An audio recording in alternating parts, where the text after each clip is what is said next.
If you've ever been told that the person who broke your heart was just your false twin flame, the one who came into your life to prepare you for your real twin flame, this video is for you. Because today I want to talk about why the idea of a false twin flame isn't just misleading. It can actually keep you stuck in a cycle of trauma and confusion that prevents real healing. So let's get into the truth about false twin flames and what's really happening beneath the spiritual language. What do people mean by false twin flame? In the twin flame community, you'll often hear people talk about this. They'll say, oh, they're the one before the one, the person who triggers your deepest wounds and spiritual awakening so that you're ready for your true divine counterpart. It sounds kind of romantic, doesn't it? Almost like something out of a movie. This idea that all your heartbreak and suffering are just preparing you for a higher love story. But let's slow down for a second, because what if the belief is actually part of the problem? The hard truth?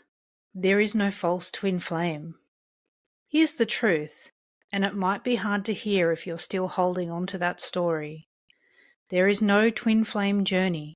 There is no false twin flame. And there is no one before the one. What's really happening in most of those so-called twin flame or false twin flame dynamics is not divine destiny, it's psychology. You're likely in a trauma bond, a cycle of intense highs and lows that creates a powerful emotional addiction.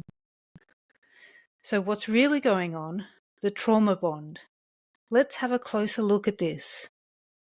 A trauma bond forms when moments of affection or connection are mixed with moments of neglect, rejection, or emotional abuse, or all of the above. One moment you feel seen, loved, and understood like never before.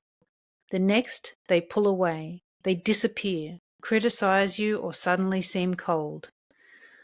That emotional roller coaster creates confusion, and your nervous system becomes hooked on the chase. It's not about love. It's not spiritual alignment. It's a cycle of intermittent reinforcement.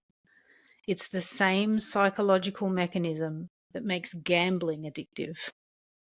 And in the twin flame world, this cycle gets rebranded as runner and chaser energy. You're told that this push and pull is part of your soul journey, but what it really is emotional chaos. Why the twin flame or the false twin flame journey story is so dangerous. The false twin flame idea is seductive because it gives the pain meaning. It tells you this isn't abuse, it's ascension.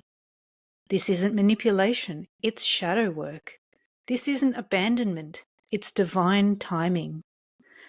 And that story keeps you hooked. It keeps you tolerating red flags, rationalizing mistreatment, and blaming yourself for not being healed enough.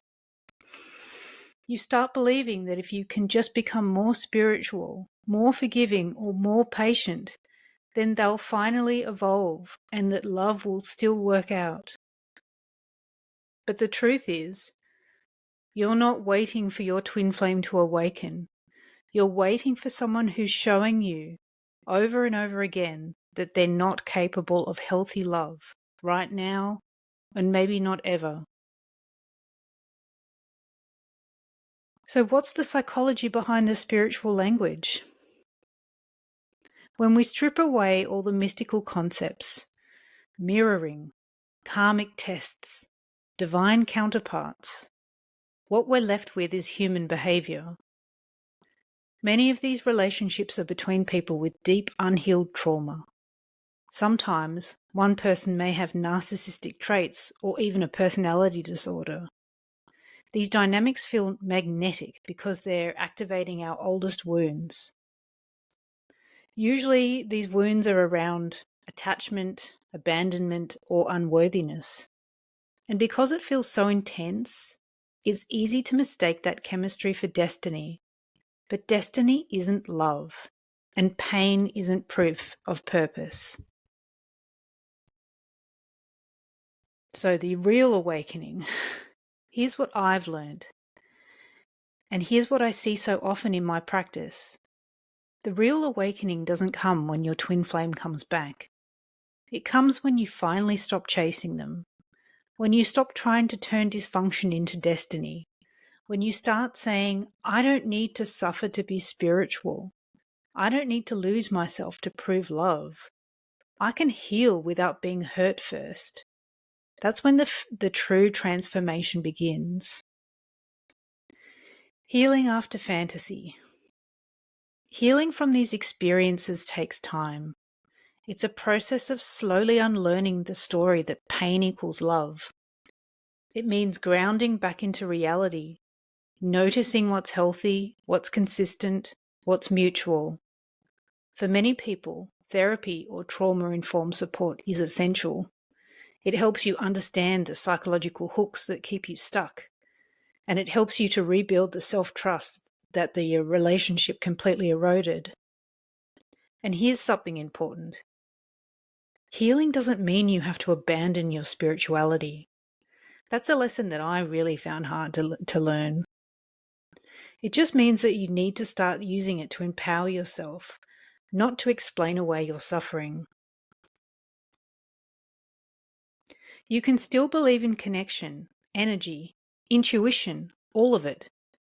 But now you'll have discernment.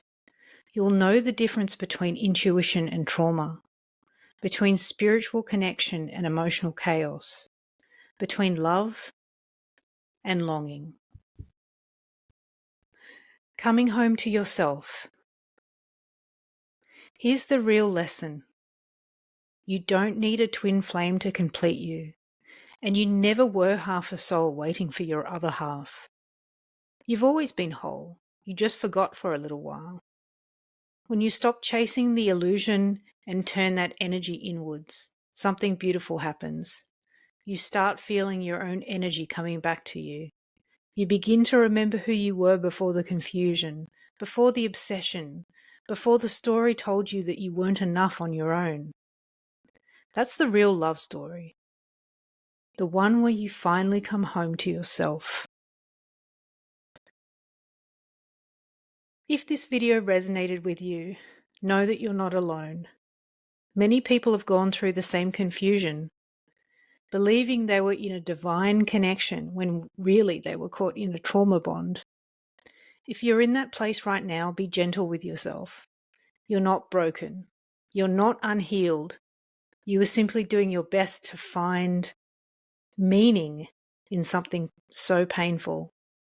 And now you get to write a different story, one grounded in truth, self-worth, and peace.